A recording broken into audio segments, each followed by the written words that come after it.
Good morning, everyone. As we start another week, and I'm reflecting specifically on yesterday's text in Hebrews. It was a heavy text, important, but heavy. And if you haven't listened to it, I encourage you to do so.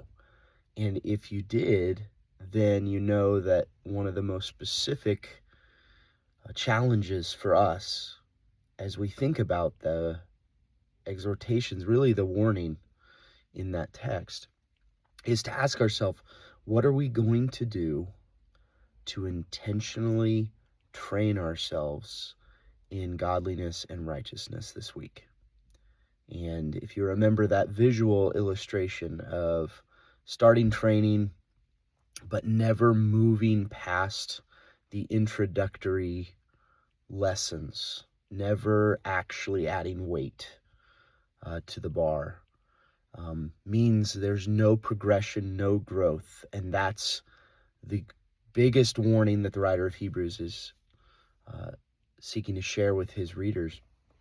And it's should be the warning that we take the most seriously, that one of the things that should cause us to question where we are at spiritually most is if I see a consistent pattern where I am not growing, or I am not being further trained and equipped. And if that's not happening, it's likely because I'm not putting in the effort to do it. And so what are you going to do this week to intentionally seek to train yourself in righteousness? I encourage you some basic strategies.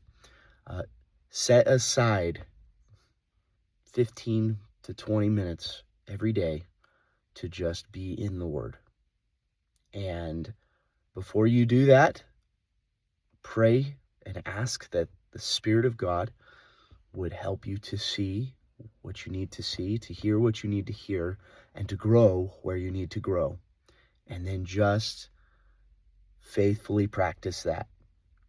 Another thing that I'd encourage you to do, don't train alone.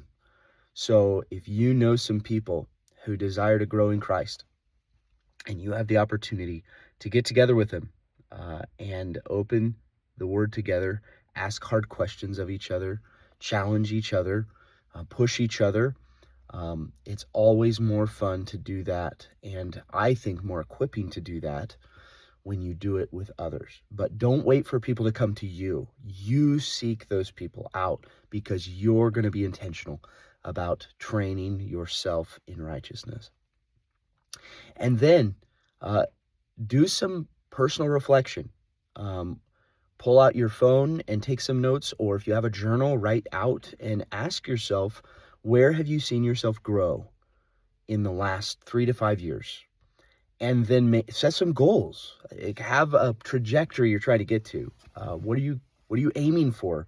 And have that be specific as it pertains to what you're going to do practically. Don't just leave it open-ended and broad.